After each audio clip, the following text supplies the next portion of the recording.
So we're going to go in now to strength practice 2. And building off the theme of last block, we did similar movement patterns. And now we're going to build it into a new movement pattern, a little bit more progressive movement pattern, and changing the rep scheme from 6 to 12 reps. So our correctives this time are going to be a rib rolling in a quadruped position. So hands and knees, and we're going to take our rib and trying to rotate, stabilizing that lumbar, trying to create thoracic rotation or rib rotation, and hopefully this lends itself to when we do stuff like hand post, that we have the ability to control that thorax in space while we rotate against that pelvis.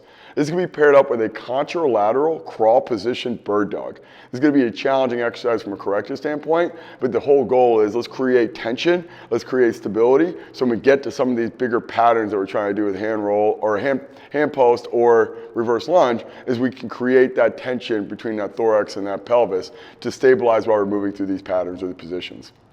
A1 is a complete building off of what we did last block with an elbow post. So elbow post was that side roll, transition to our elbow, demonstrate control, slow down momentum. Now we're going to take up a level to that hand post. So we're building into this sequence to be able to get to a full get up. We're going to be layering this as we go. But the key now is instead of now just trying to master that side roll to elbow post, now it's about getting upright and getting closer and closer to that get up position. And it's going to do what we did last block in terms of progressing reps. Really hard to progress intensity in some of these transitional patterns. So we're going to go 3, 4, 5, and 6 as opposed to adding weight every week. We still want to encourage people to get stronger in that, but we're just going to do it by adding volume periodically throughout the course of the 4 weeks. This will be paired up again with our landmine that we're going to use and leverage as much as humanly possible this block to kind of take advantage of this new tool. This will be a reverse lunge. And you'll notice, just like we do in a goblet position, reverse lunge, or split squat, that it's going to be loaded in front. And as we step back, it's actually giving us some sort of balance while we hold on to that landmine, so that reverse lunge, although we do have some external loading, is going to be facilitated in that movement pattern by not being so much direct vertical load. It's going to be a little bit more horizontally displaced with that barbell in front, and hopefully sit in that nicely into that reverse lunge pattern. We're going to progress those two in our B series. In terms of our B series, we did a dumbbell single arm contralateral RDL.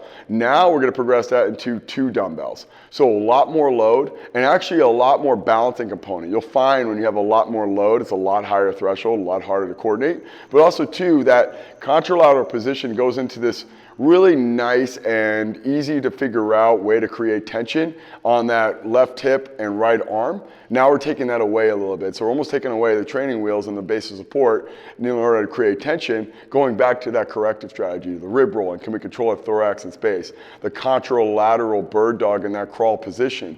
Again, creating tension and stability as we go through these higher level movement patterns.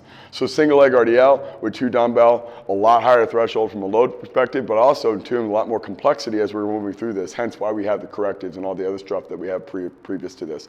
And we're going to take our external rotation to a little less eccentric orientation with the elbow on knee into elbow and rib. So instead of being now gravity going down, we're going to use a band and pull that arm straight out to the side and fight that resistance. Very similar to what we did in our movement prep last block in terms of that eccentric neural grooving. We're just now going to have some band pulling us out, pulling us back in as we fight that external rotation.